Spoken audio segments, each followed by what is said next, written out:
हुई थी क्या? वो सही बात है क्या? अच्छा, फिर भी स्कूलों में छुट्टी नहीं कर रहे हैं। अरे तो वो तारा सदन में अकेले की होगी ना, यहाँ तारा सदन की अकेली होगी, सब में करना चाहिए। बांकई में ठंड बहुत ज्यादा है।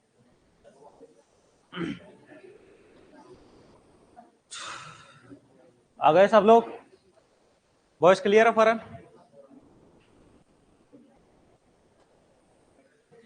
क्लियर है वॉइस?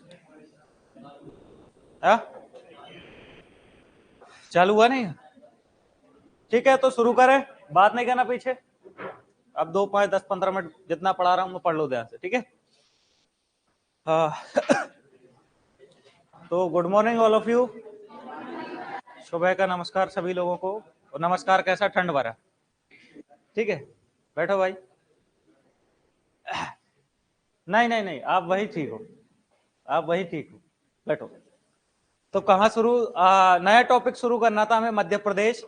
उस दिन मैं बता के गया था मध्य प्रदेश में जनजाति और ट्राइब्स, ठीक है? ट्राइब्स के बारे में हम, ट्राइब्स मतलब कोई जनजातियों को ट्राइब्स कहेंगे। जनजातियों के बारे में चर्चा करेंगे, बड़ा इंटरेस्टिंग टॉपिक है एमपी का। और आपको पता होगा, इसलिए भी हमें डिटेल में देखना है क्योंकि मध्य प्रदेश जनजातियों के मामले में देखें, किसमें? जनजातियों के मामले में अगर मध्य प्रदेश की बात करें तो सबसे ज्यादा देश में किस, प्रथम स्थान किसका है? सबसे ज्यादा जनजातियां कहां होंगी? मध्य प्रदेश में, ठीक है?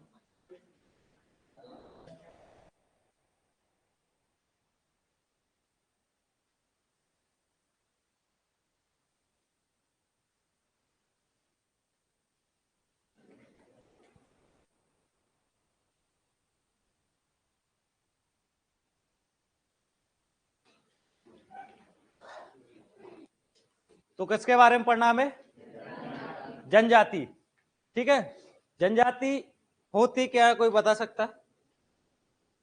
किसको आप जनजाति कहोगे? जो ऑफलाइन पढ़ रहा है थोड़ा वो भी एक आध कोई आइडिया दो, और कोई ऑनलाइन देख रहा है जो भी, तो वो कमेंट करके दे, बता सकता है होती क्या है जनजाति। क्या आप लोग यहाँ बैठे हुए आप लोग जनजाति हो? क्यों नहीं हो? है? समय के साथ जीवन में अनुकूल परिवर्तन ना होना, तो वो जनजाति कहलाता है। जी बताइए। हाँ पीछे।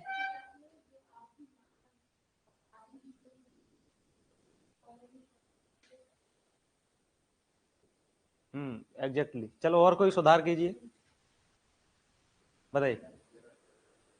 हाथ खड़ा किए थे आप? हाँ।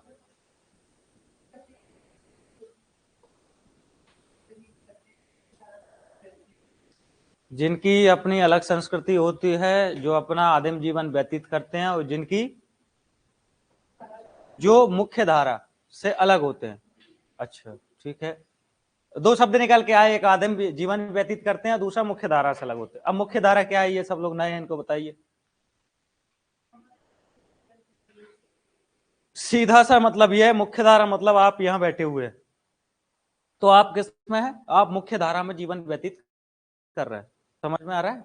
आपके पास बढ़िया बढ़िया कार हैं, अपने आपकी खुद की अलग अलग बोली है, उसके साथ में आप वेल डेवलप्ड है। समझ में आ रहा है?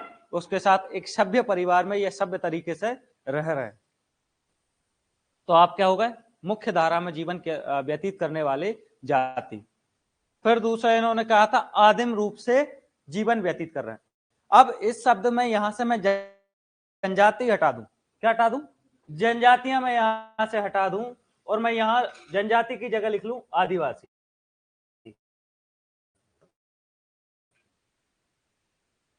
आदि का मतलब क्या होता है? क्या कहोगे आदि का मतलब? आदि का मतलब होता है प्राचीन। आदि, आदि होता है प्राचीन, मतलब वो वासी जो प्राचीन समय से रह रहे हैं। इसी शब्द से हम डेफिनेशन बनाते हैं। कौन होगा? वो व्यक्ति होंगे जो प्राचीन समय से रह रहे हैं। समझ में आ रहा है? तरीके से नहीं हुआ है अभी भी। जो वर्तमान में हम लोगों की जो मुख्य धारा मतलब हम लोग जो है हमसे भी मूलभूत जो हमारी सुविधा है उनसे भी पिछड़े हुए हैं। उन्हें हम कहने वाले तो प्राचीन समय के, लेकिन प्राचीन समय से अभी तक वो जिस वेशभूषा में, जिस आवास में, जिस प्रकृति में वो रहते थे, अभी भी सेम एज इट इज उनकी वही कंडीशन या थोड़ा बहुत आमूलचूल परिवर्तन उनमें आया हुआ है। तो इस जनजाति को हम क्या कहेंगे, इस प्रकार की जाति को क्या कहेंगे, आदिवासी। अब इसी आदिवासी शब्द को हमारे संविधान में व्यक्त किया गया है जनजाति नाम देकर। समझ में आ रहा है? क्लियर है? आदिवासी स्पष्ट हुआ। इसी आदिवासी शब्द को हमारे संविधान में क्या कहा है, जनजाति। और इस समुदाय को भी सरकार द्वारा जो मुख्य धारा मतलब हम लोग जो जीवन व्यतीत कर रहे हैं, जो वर्तमान सुविधा है उनसे जोड़ने के लिए इसको क्या किया गया है, कुछ रिजर्वेशन इसका दिया गया है, कुछ इसका संरक्षण किया गया है, इसके लिए कुछ विशेष सुविधाएं दी गई, राजनीतिक रूप से भी, आर्थिक रूप से भी और सामाजिक रूप से भी। किस लिए? ताकि ये लोग भी जो अभी प्राचीन जीवन व्यतीत कर रहे हैं ये भी आकर के मुख्य धारा में जुड़ जाएं। समझ में आया? तो क्लियर हुआ, जनजाति का मतलब आदिवासी। और क्या आदिवासी शब्द संविधान में देखने को मिलेगा? नहीं। संविधान में कौन सा शब्द प्रयोग हुआ है? जनजाति। क्लियर है? तो इसी तरीके से हम लोग कहते हैं शेड्यूल ट्राइब्स। Schedule tribes. अब कई तरीके की डेफिनेशन है इसकी, मैं आपको बेसिक डेफिनेशन बता रहा हूं। अब दूसरी डेफिनेशन क्या देख सकते हैं कि वे जातियां वह लोग जिनकी अपनी अलग संस्कृति हो, अलग वेशभूषा हो, अलग रहन सहन हो, अलग खान पान हो, अलग तीज त्योहार हो। ठीक है, ये भी क्या कहलाएंगी, जनजातियां। जैसे कि आप लोग जो तीज त्योहार मनाते हो, आप लोग जो प्रथा चलाते हो, आपसे भिन्न उनकी होंगी। आपका जो रहने की तरीका है, तौर तरीका है, आपसे उनका तौर तरीका अलग होगा। वो छोटे छोटे कबीलों में रहेंगे, ठीक है, जंगलों में रहेंगे, पठारों में रहेंगे, पर्वतों में रहेंगे। फिर जो कहते हैं ना पहनने का जो तौर तरीका है वो भी आपसे भिन्न होगा। जैसे आप लोग देख सकते हैं, दिख रहा है, इस तरीके के कपड़े पहन सकते हो तुम लोग? पहन सकते हो? हाँ, आ जाओ पहन के। जो पहन के आएगा, मैं लिख के दे रहा हूं, बिल्कुल पूरा शहर जितने व्यक्ति सुबह उठे होंगे, एक एक बिल्कुल तुम्हारे पीछे ऐसे देखता आएगा, ये किस दुनिया से आया हुआ है। क्यों आदर्श, आओगे कल पहन के? ड्रेस मैं उपलब्ध करा सकता हूं, पहनना आपको पड़ेगा। लगती है ना शर्म लगती है ना, लेकिन इनके लिए क्या है, वो जो आपके लिए शर्म है वो उनकी संस्कृति है और उन्हें उस पर गर्व है। समझ में आ रहा है? तो इस तरीके से देखा जाए तो कह सकते हैं हम कि जो जनजातियां होती हैं उनको क्या होता है, तौर तरीका अलग होता है, उनके तीज त्योहार अलग होंगे, उनका रहन सहन हम लोगों से अलग होगा। क्लियर? तो हम लोग पहले भी देखते हुए आए हैं, कई बार हमने पहले की क्लासों में भी पढ़ा है, अन्य किताबों में भी देखने को मिलता है कि मध्य प्रदेश जनजातियों की दृष्टिकोण से अगर बात करें तो एक समृद्ध प्रदेश है। प्रदेश में मुख्य रूप से कई प्रकार की जनजातियां पाई जाती हैं। और अगर देश की हम बात करें तो सबसे ज्यादा जनजातियां किस प्रदेश में होंगी? मध्य प्रदेश में होंगी। तो इसको थोड़ा डिटेल में देखने की जरूरत पड़ेगी, हमें थोड़ा डीप में इन जनजातियों को पढ़ने की जरूरत पड़ेगी। इसके लिए सबसे पहले हम देखते हैं कुछ पॉइंट। ठीक है, पेन नहीं उठाना, सबसे पहले समझ लो। कुछ पॉइंट निर्धारित करेंगे हम, उन्हीं पॉइंटों के सहारे जो मुख्य जनजातियां उनको कवर करेंगे। जैसे नदियों में रखते थे हम, सबसे पहले क्या देखते थे? उद्गम देखते थे, फिर अवशान देखते थे, उसके बाद क्या देखते थे? सहायक नदियां, प्राचीन नाम, उस पर जो मल्टीपर्पज प्रोजेक्ट है वो, मतलब इस तरीके से पॉइंट बाय पॉइंट हमने सब नदियों को खत्म किया था। ठीक तरीके से हम जनजातियों को खत्म करेंगे। कैसे? कि सबसे पहले तो उनको क्या देखेंगे, उनकी एक दो बारे में विशेषता। जैसे मान लीजिए मैंने भील पढ़ाया, तो ये भील शब्द आया क्या, आया कहां से, इसका मतलब क्या होता है, थोड़ा सा जनरल इंट्रोडक्शन उसका देखेंगे। उसके बाद में देखेंगे उसका विस्तार क्षेत्र, कि मध्य प्रदेश में, पूरे मध्य प्रदेश में क्या भील पाए जाते हैं, अगर नहीं तो किस एरिया में भील होते हैं, ठीक है, और उसी एरिया में क्यों रहते हैं, उसके आसपास, मतलब उसको उनका विस्तार क्षेत्र। दूसरा जो हमारा पॉइंट होगा, उपजातियां। कैसा होगा? उपजातियां मतलब कैसा? एक कास्ट है, आपको जो फेमस है मैं रख देता हूं, कई सारी जैसे कास्ट होती है। जैसे कास्ट मैंने रख दिया, जाति रख दी मैंने राजपूत, ठीक है। अब उसकी उपजाति होते हैं सिसोदिया, भदौरिया, तोमर, परमार, कई तरह के, बुंदेला, इस तरीके की उसकी क्या होती है? उपजातियां। समझ में आ रहा है? एक जाति का रख दी हमने राजपूत, अब उसकी उपजाति। ठीक इसी तरीके से जनजाति कौन सी होगी हमारी, कौन सी होगी, भील। अब इसकी भी कुछ उपजातियां होंगी, ठीक है। तो इसी तरीके से एक जनजाति होती है, उसकी कुछ उपजातियां होती हैं, तो उन उपजातियों से भी प्रश्न बनता है। नेक्स्ट आएगा आपका क्या, उनमें कौन कौन सी जो प्रथाएं हैं, जो तीज त्योहार है वो, जैसे कि उनमें कुछ विवाह करने के तरीके होते हैं, तौर तरीके, उनके बारे में देखते हैं। उनके अलग देवी देवता होते हैं, अलग देवी देवता मतलब मुख्य रूप से उन देवी देवताओं पर विशेष जोर दिया जाता है पूजा अर्चना करने में, तो उनको देखेंगे। उसके बाद कुछ विशेष तथ्य होंगे, इंपोर्टेंट फैक्ट, जो उस रिलेटेड जाति से संबंधित होंगे, तो उन पर डिस्कशन करेंगे। क्लियर है? तो सबसे पहले हम बात करते हैं, मध्य प्रदेश में कई प्रकार की, कई तरीके की जनजातियां पाई जाती हैं। उन्हीं में मुख्य रूप से विशेष जनजाति है वो है भील। कौन सी जनजाति है? भील, भील ट्राइब्स। ठीक है, सबसे पहले बात करें इसकी भील शब्द की उत्पत्ति की, तो भील शब्द की उत्पत्ति कहां से हुई है? संस्कृत भाषा का। मतलब कह सकते हैं कि यह शब्द काफी प्राचीन है, क्योंकि संस्कृत भाषा भी प्राचीन भाषा है। तो भील शब्द की उत्पत्ति की अगर बात करें तो कहां से हुई है? संस्कृति से संस्कृत से हुई है, जिसका संस्कृत का एक शब्द है कौन सा? भिल्ल। संस्कृत का कौन सा शब्द है? भिल्ल। भिल्ल शब्द से मानी जाती है। तथा इसकी उत्पत्ति, एक और ऐसा थॉट है कि इसकी उत्पत्ति द्रविड़ भाषा, कौन सी भाषा? द्रविड़ भाषा के शब्द बील से भी इसकी उत्पत्ति मानी जाती है। अब ये द्रविड़ भाषा क्या है सर? ठीक है, तो हम लोग जानते हैं कि भारत भारत की अगर मैं बात करूं, इंडिया की, तो जो दक्षिणी भारत है, ये वाला एरिया, यहाँ की जो भाषा है इनको कहा जाता है द्रविड़ भाषा। कर्नाटक, कर्नाटका, केरला, तमिलनाडु, आंध्रा, तेलंगाना और उड़िया या उड़ीसा, ये जो भाषाएं होती हैं इनको कहा जाता है द्रविड़ भाषाएं। कौन सी? द्रविड़।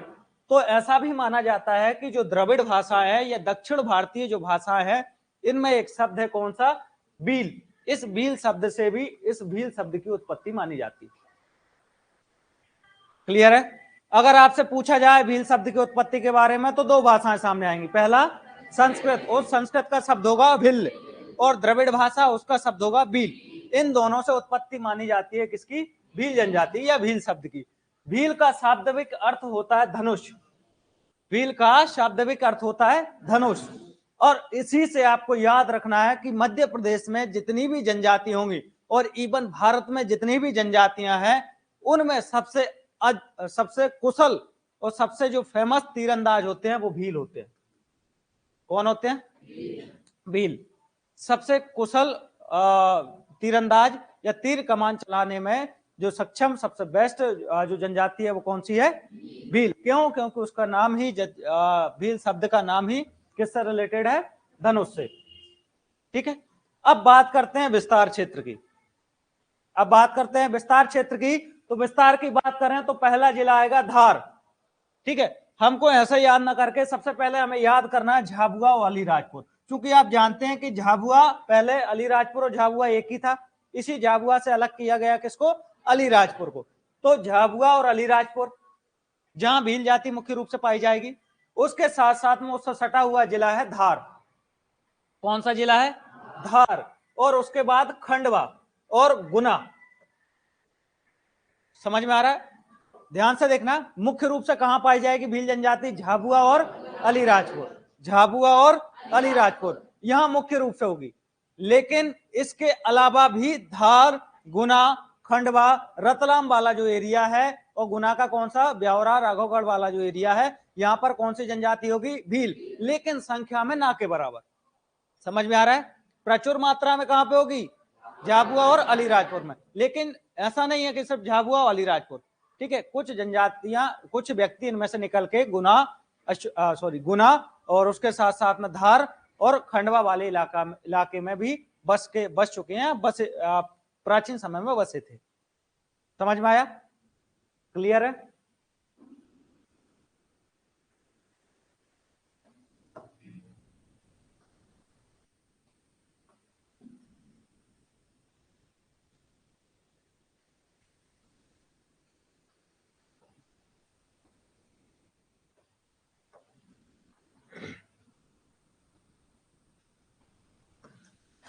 ठीक है, तो थोड़ा सा देखें बाय लोकेशन मैप के थ्रू।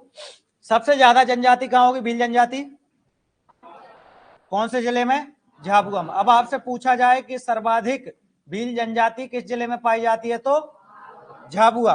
उसके बाद में उसी से लगा हुआ जिला अलीराजपुर, इन दोनों से लगा हुआ जिला धार, इस तरफ गुना, कुछ हिस्सा रतलाम का, कुछ हिस्सा रतलाम का, यहाँ पर खंडवा और कुछ हिस्सा खरगोन का। तो क्या मैं ये कह सकता हूं कि पश्चिमी मध्य प्रदेश का जो बेल्ट है यहाँ पर भील जनजाति सर्वाधिक पाई जाती है, कह सकता हूं क्या? अब प्रश्न आपसे पूछ ले कि भील जनजाति मुख्य रूप से मध्य प्रदेश के किस हिस्से में पाई जाती है? उत्तर, दक्षिण, पूर्व, पश्चिम। तो आंसर क्या होगा? समझ में आ गया? क्लियर? आगे बढ़े। और पश्चिम में भी आपसे जिला पूछ ले तो सर्वाधिक कौन से जिले में? झाबुआ, और झाबुआ के बाद दूसरे नंबर पर अलीराजपुर। क्लियर है? समझ में आया? अब बढ़ते हैं आगे। उपजातियां, ठीक है। अब क्या देखेंगे? उपजातियां हमने पहले भी चर्चा की थी, पहले डिस्कस किया था कि सबसे पहले क्या देखेंगे, इसका कुछ सामान्य चर्चा, फिर विस्तार क्षेत्र, और उसके बाद उसमें उपजातियां। तो पहली उपजाति आती है भीलों की, कौन सी? भीली। भीली, भिलाला, बरेला, याद करना आराम आराम से, ठीक है, एक साथ में नहीं होंगे। उपजातियां याद करना है तो भीली, भिलाला, ठीक है। अब दो दो करके करेंगे, भीली और भिलाला। अब ये तो सामने मिल भी जाएंगे तो ऑटोमेटिकली कर दोगे, क्योंकि भा भील में भी है और भा इन दोनों में भी है आगे। तो भीली, भिलाला। उसके बाद बरेला, बेगास, बरेला, बेगास और रथियास, बरेला, बेगास और रथियास। अब थोड़ा सा और अलग करके इनको सीखने की कोशिश करते हैं, याद करने की। देखो, भीली और भिलाला, तो ये तो याद हो जाएंगे। बीच में आपको लेना है किसको? बरेला को। किसको लेना है? और इस बरेला से ही क्या लगा के रखनी है आपको? आस। क्या लगा के रखनी है बरेला से? आस। तो बन जाएगा बेगास और रथियास। क्लियर है? हो गया याद? भीली, भिलाला ऑटोमेटिकली याद होंगे, क्योंकि नाम है। आस किससे बना के रखनी है? बरेला से, ठीक है। किससे? बरेला से। तो बेगास और रथियास, पीछे आस निकल रहा है, ठीक है। या ऐसा भी कह सकता हूं मैं कि आस शब्द सीधा रिलेटेड कर दो भीलों से, ठीक है। तो अगर आपसे पूछ ले निम्न में से कौन सी उपजाति भील जनजाति की है, ठीक है, और उसमें दिया हो रथियास, तो आपको याद आ जाएगा, अरे पीछे इसमें आस लगा है, सर ने पढ़ाया था रास, आस मतलब भील, ठीक है। तो उसे तुरंत याद रहे चाहे ना रहे, पीछे रथियास में आस देख के सही कराओ, ठीक है। इसलिए इंपॉर्टेंट है क्योंकि अभी लग रहा होगा सब 4-5 हम तो याद कर लेंगे, अभी 8-10 जनजातियां हैं, ठीक है, उनकी भी उपजातियां हैं, तो कंफ्यूजन क्रिएट होगा, 100% होगा। तो इसलिए किसी ना किसी तरीके से इन्हें इजी बना के हमें याद करना होगा। तो चलो बिना देखे बताओ अब मुझे,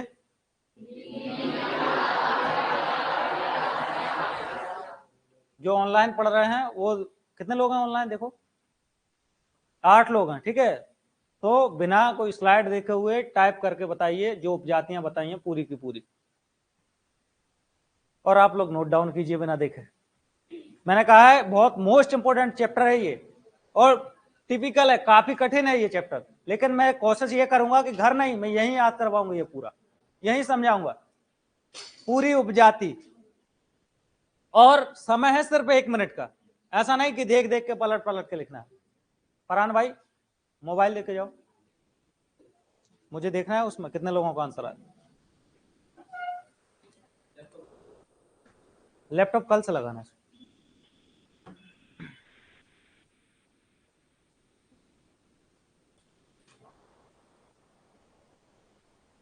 भारती रघुवंशी ऑनलाइन आंसर आ रहा है, भिलाला, बरेला।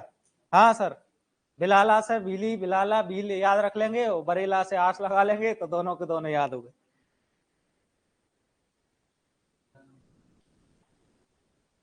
बैगास, रथियास, एक ही ऑनलाइन आंसर मिल रहा है मुझे, भारती रघुवंशी। और कोई है?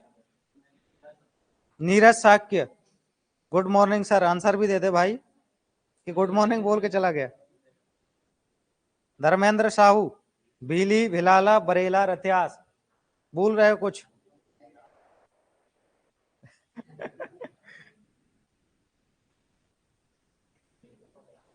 रंजना लोधी भीली विलाला बैगास रथियास, केपी रघुवंशी भीली विलाला वरेला बैगा। अबे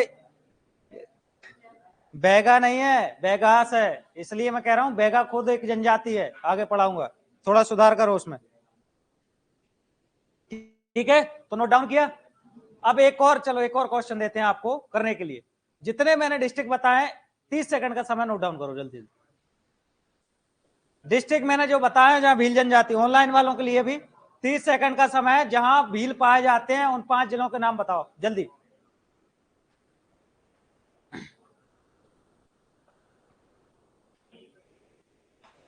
ये एक पेज पर नोट डाउन करो जल्दी। ना ना ना वहां कर। ओके, धार, अलीराजपुर, केपी, झाबुआ, अलीराजपुर, खंडवा। अब एक और क्वेश्चन है आपके लिए नेक्स्ट। सर्वाधिक भील जनजाति कहां पाई जाती है, उस जिले का नाम टाइप करो। अब तो रहा नहीं जा रहा, क्यों सर? दूसरे नंबर पर कौन सा जिला है वो नोट। तो अब मेरा प्रश्न ही पूछना बेकार है तुम लोगों। क्लियर हुआ, याद हुए? अब बढ़ते हैं आगे। अच्छा एक और क्वेश्चन है, इस व्यक्ति का नाम बताओ।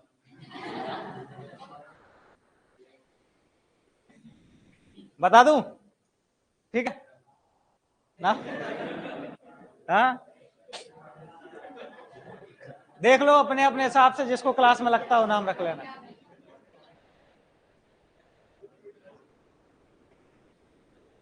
चलो मजाक मस्ती बंद, अब पढ़ो। हाँ बोल भाई। अच्छा यहीं से होगा ना? ठीक है। अब आता है विवाह। क्या होता है? विवाह। ठीक है, मैरिज किस तरीके से इनमें होती है वो देखेंगे। हमारे यहाँ नहीं होती, हमारे जैसा नहीं होता है, इनमें थोड़ा अलग अलग प्रकार के विवाह होते हैं। ठीक है, सबसे जो सामान्य विवाह होता है उसे कहते हैं नात्रा विवाह, कहीं कहीं नतारा मिलेगा। ठीक है, तो क्या कहते हैं पहला विवाह पद्धति को? नात्रा विवाह। दूसरा होता है अपहरण विवाह। ठीक है, इसको समझाने की जरूरत है नहीं। इसमें क्या होता है, एक ध्यान रखना, भीलों का एक बहुत प्रसिद्ध विश्व प्रसिद्ध मेला है, उसे कहते हैं भगोरिया। ठीक है, कौन सा मेला है? भगोरिया।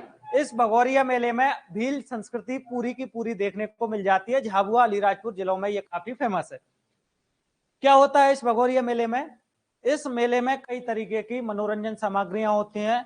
ठीक है, उसके साथ साथ में जो भील सभ्यता है उससे जुड़े हुए कुछ प्राचीन जो इतिहास के रूप में या जो साक्ष्य के रूप में मौजूद है उनकी प्रदर्शनी लगाई जाती है। उसके साथ साथ में यहाँ क्या होता है कि लड़का लड़की जो क्या होते हैं, विवाहित नहीं होते, अविवाहित लड़का लड़की भी इस मेले में जाते हैं। ठीक है, उसमें क्या होगा कि जो लड़की को जो लड़का पसंद आ जाता है वो लेके भाग जाता है। ठीक है, और भागने के कुछ दिनों बाद वो घर लौट के आता है, और जब दोनों की रजामंदी होती है तो फिर घर परिवार वाले मिलकर दोनों के लड़का लड़की के आपस में शादी कर देते हैं। ठीक है, तो यहाँ इस विवाह को क्या कहेंगे? अपहरण विवाह। दूसरा होता है गोल गधेड़ो विवाह। कौन सा विवाह होता है? गोल गधेड़ो विवाह। अब इसमें क्या होगा, इसका दूसरा नाम है परीक्षा विवाह। ये दो तरीके से होता है, ध्यान से सुनना, इंटरेस्टिंग है ना जनजाति टॉपिक। हाँ इंटरेस्टिंग है, तो ये ना बताऊं फिर आगे बढ़ूं? गोल गधेड़ो विवाह में क्या होता है, मुख्य रूप से इसको परीक्षा विवाह माना जाता है। कैसे कि इसमें कोई ना कोई टास्क रखा जाता है दूल्हे के सामने। जैसे पहले होता था स्वयंवर में, धनों से भाई ये टास्क है, जो तोड़ देगा उसका विवाह कर देंगे, तो वो भी तो एक परीक्षा विवाह थी। मछली की आंख में तीर मारना है, ठीक है, तो वो भी क्या है, टास्क है, एक तरीके का परीक्षा है आपकी। ठीक है, सेम ऐसा ही यहां होता है कि कोई एक टास्क दिया जाता है, मान लीजिए एक लड़की है, 10 कैंडिडेट है। ठीक है, अब क्या होगा, एग्जाम होगा। एग्जाम किसके लिए होगा? समझ में आ गया? तो क्या होगा, कोई ना कोई टास्क रखा जाएगा, जो उसमें अव्वल आएगा उसको वो रिजल्ट उसके फेवर में जाएगा। समझ में आया? और दूसरा इसी का गोल गधेड़ों विवाह का एक और प्रकार होता है, उसमें क्या होता है कि होली का समय होता है। ठीक है, और जो इस भील जनजाति की जो लड़का लड़की होते हैं वो क्या करते हैं, गांव में जब होली होती है तो गुलाल रहता है। ठीक है, और वो गुलाल अगर लड़का लगा दे लड़की को, ठीक है, और प्रति उत्तर जो लड़की की तरफ से आए वो सहमति भरा हो, ठीक है, तो क्या होता है, फिर गोल गधेड़ो विवाह संपन्न करा दिया जाता है। भाई अब कर दो इनकी। ठीक है, फिर आता है खंदड़िया। दूसरा प्रकार कौन सा है? खंदड़िया।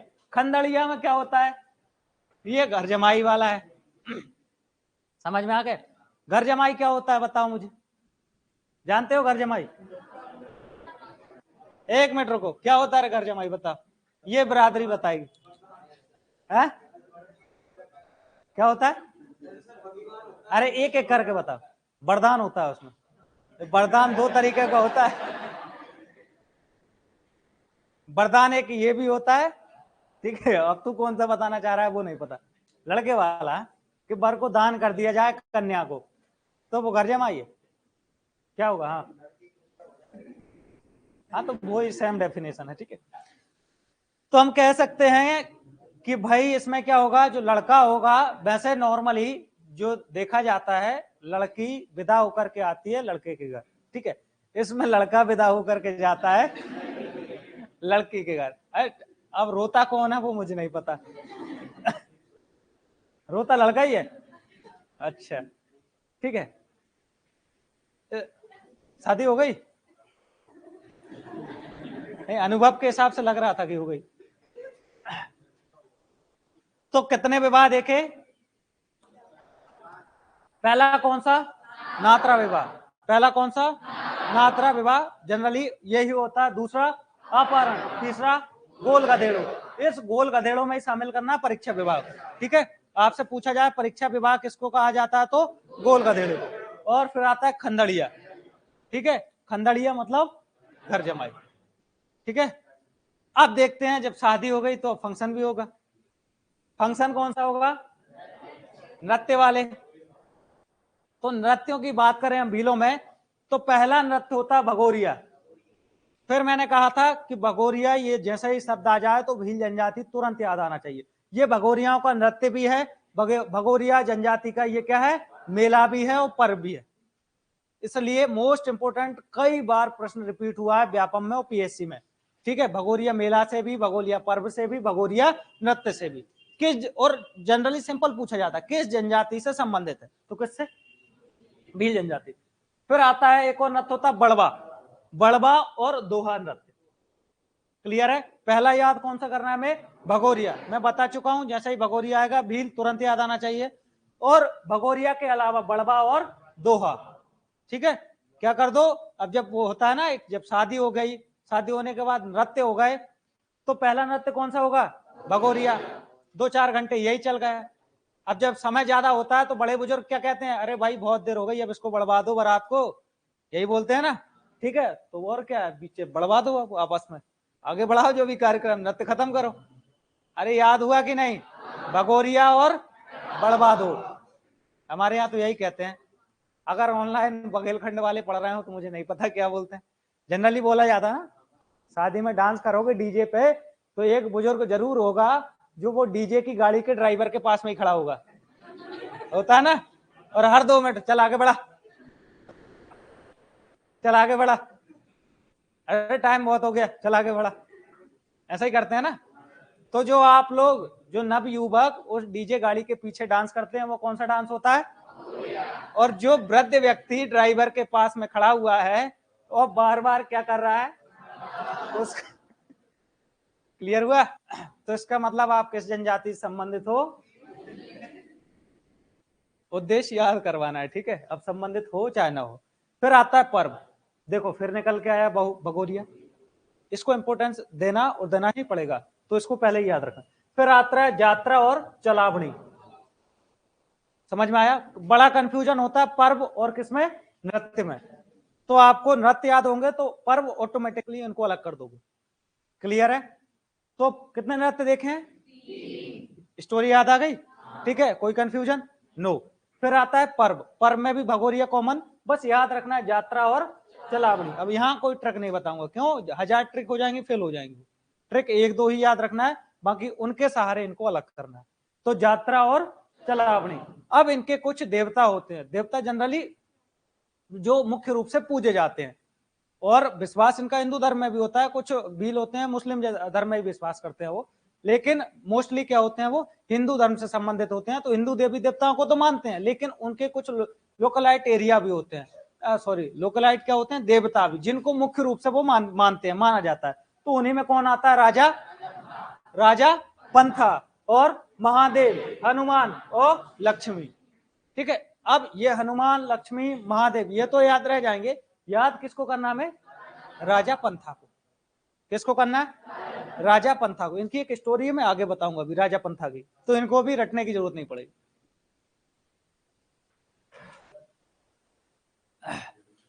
कुछ एक्टिविटी करवाएं क्या? खत्म करना है?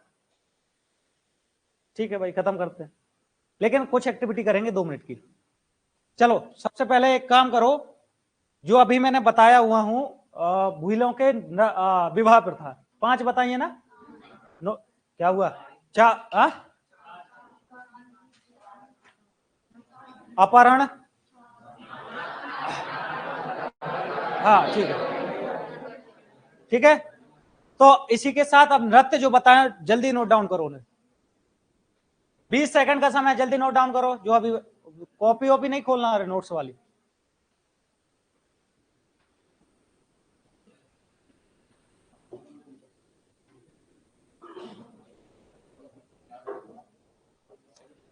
जल्दी से नोट डाउन कीजिए आंसर। कितने तरीके के विवाह होते हैं भगोरियाओं में? नोट डाउन करो, बोलना नहीं है। विवाह भी नोट डाउन करना है जल्दी।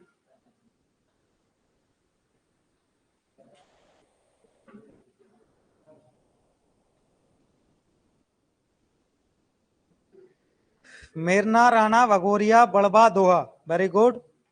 नवल किशोर सोनी भगोरिया बड़बा दोहा।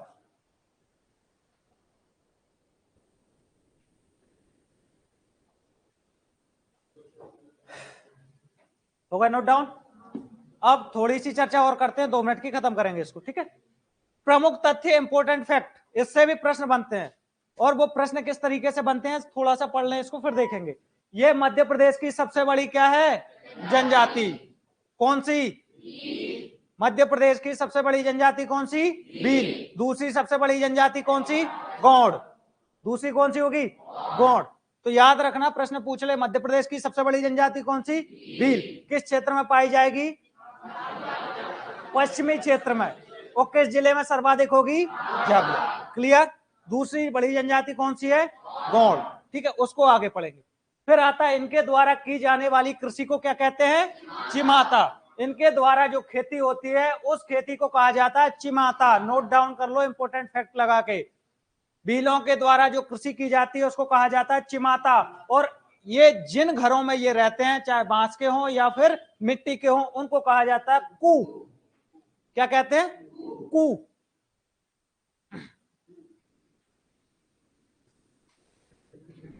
इस कू को सुन के फिर मैं अभी एक दे दूंगा उपाधि, तो ये बगल वाले जो हंसा ना, ये मजे लेंगे फिर तेरे। कू तो बोल ही दिया, पुकड़ू और बोल दे। तो क्या 2 चीजें देखी हमने? भीलों की कृषि को क्या कहते हैं? और जिस घर में भील रहते हैं उसको, जिस घर में भील रहते हैं उसको कू। ठीक है, अब एक बात और याद रखना इंपॉर्टेंट, इनकी कुछ ये जो घर बनाते हैं मिट्टी के, उन पे चित्रकारी करते हैं। क्या करते हैं? चित्रकारी। मतलब अलग अलग तरीके के जो जीवन से संबंधित, चाहे वो प्रकृति का, सूरज का, चंद्रमा का या पशुओं का, ये क्या करते हैं? बहुत बेहतरीन तरीके से पेंटिंग करते हैं अपने घरों की दीवारों पर। उस पेंटिंग को देखा जाए तो इस तरीके की वो पेंटिंग होती है। अब इसमें क्या दिख रहा है? इसमें हमें कुछ पालतू जानवर भी दिख रहे हैं, कुछ जंगली जानवर भी दिख रहे हैं, उसके बाद में कुछ खुशियों का माहौल भी, नाचते हुए झूमते हुए लोग मिल रहे हैं। उसके बाद क्या हो रहा है? फिर पक्षी भी मिल रहे हैं, दिख रहा है ना, सड़कें हैं, व्यक्ति हैं, पशुपालन है, लड़ते हुए, तीर चलाते हुए भील है। तो क्या है इसमें? इस चित्र में एक देखा जाए तो जो व्यक्ति सामान्य छोटा सा समाज जो संपूर्ण जीवन काल में जीवन व्यतीत करता है, उनके बीच में जो एक्टिविटी जो देखने को मिलती है उनके बीच में, उसके साथ साथ में जो भी प्रकृति से संबंधित चीजें हैं वो सब कहां पेंटिंग करते हैं? अपने घरों की दीवारों। और इस पेंटिंग को कहा जाता है पिथौरा। क्या कहते हैं? पिथौरा। इस पूरी पेंटिंग शैली को क्या कहते हैं? पिथौरा शैली। क्या कहते हैं? पिथौरा शैली। ध्यान रखना, ये प्रश्न पूछा गया है कई बार। पिथौरा शैली किससे संबंधित है? भीलों से। तो रटवाया नहीं है मैंने, रटवाने के साथ साथ में पिथौरा शैली बताई भी है कि कैसी होती है। हाथी भी है, घोड़ा भी है, पक्षी भी है, इंसान भी है, जानवर भी है, बैठा हुआ इंसान है, तीर चलाता हुआ इंसान है, सूरज भी है, चंद्रमा भी है, सब कुछ देखने को मिल रहा है कि नहीं इसमें। तो इस तरीके की पूरी जो चित्रकारी है इसको क्या कहते हैं हम, पिथौरा शैली। और इसी पिथौरा शैली में एक नाम निकल के आता है भूरीबाई। किसका? भूरीबाई। ये पिथौरा शैली की भील जनजाति की काफी फेमस व्यक्तित्व है। तो मैं पूछूं कि भूरीबाई का संबंध किससे है? पॉइंट बाय पॉइंट, भूरीबाई का किससे संबंधित है? पिथौरा शैली से की चित्रकला से। और पिथौरा शैली की चित्रकला का किससे संबंधित है? भील जनजाति। तो मैं क्या कह सकता हूं कि भील जनजाति की ही है कौन? भूरीबाई। अब कैसे ही पढ़ लो, नाम याद होना चाहिए, फैक्ट याद होना चाहिए। क्लियर है? अब देखते हैं, भील संसार की सबसे अधिक गुदना प्रिय जनजाति होती है, मतलब इनका खासकर महिला है। ठीक है, अभी वर्तमान में कौन है? यंग जो जनरेशन है वो गुदना प्रिय जनजाति है हमारी। हाँ, उसी गुदना को मॉडर्न तरीके से सुधार करके मशीनों के सहारे बनाते हैं, उसको नाम दे दिया टैटू। ठीक है, तो भील जनजाति देखा जाए तो संसार की जितनी भी जनजातियां हैं सबसे अधिक गुदना प्रिय कौन है? भील। और उनमें भी भीलों की महिला पूरे शरीर पर या मुख्य शरीर का मुख्य भाग, मुख्य अंगों पर भील जनजाति गुदना करवाए रहती है। ठीक है, क्लियर है? पिथौरा भीलों का एक विश्व प्रसिद्ध चित्र है या चित्रकला है, अभी बता चुका हूं मैं, पिथौरा शैली का चित्र। भील जनजाति मध्य प्रदेश में सर्वाधिक कहां पाई जाती है? झाबुआ में, झाबुआ जिले में, अभी पढ़ के आ चुके हैं। तो जब हम चीजों को डिटेल में और थोड़ा डीप में एक ही जगह खत्म कर दें तो ये फालतू के फैक्ट रटने की हमें जरूरत नहीं पड़ती। क्लियर है? कोई डाउट?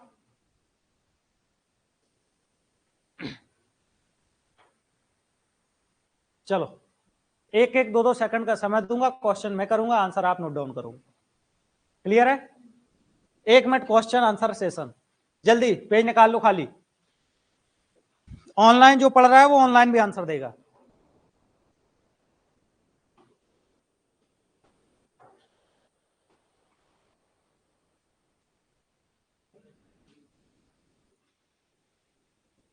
पहला क्वेश्चन है, भीलों के द्वारा जो खेती का करी जाती है उसका नाम लिखिए।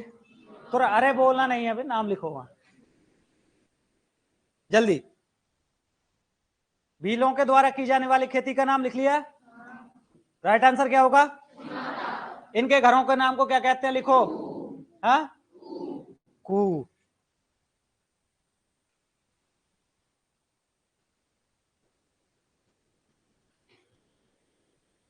एक मूवी देखी थी मैंने, कौन सी थी वो, फिर हेरा फेरी है कि हेरा फेरी है? उसमें वो हीरे का वो रहता है ना, वो पैकेट जो रहता है, सब में वो ढूंढते हुए फिरते हैं, उसके बाद में वो कू ही कहते हैं ना उसको।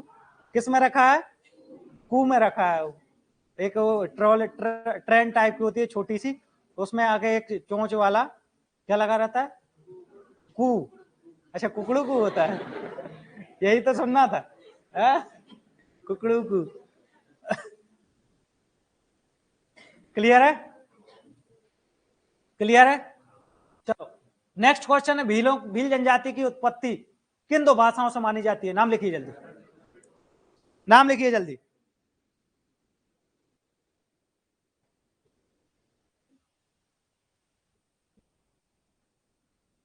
क्या आंसर है? अब नेक्स्ट क्वेश्चन है, द्रविड़ भाषा का कौन सा शब्द है वो जहां से भील की उत्पत्ति हुई है? लिखो। और संस्कृत भाषा का कौन सा शब्द है? नोट डाउन करो। भील का मतलब क्या होगा? लिखिए, नोट डाउन कर दो। धनुष। ठीक है, वेरी गुड, सब लोगों के लिए अच्छे से पढ़े हो मतलब। क्लियर है? बंद करें क्या? ठीक है, नेक्स्ट जो अगला टॉपिक है, टॉपिक तो एक ही रहेगा, मैं भी क्या बोल रहा हूं। ठीक है, अगली जो जनजाति होगी, हाँ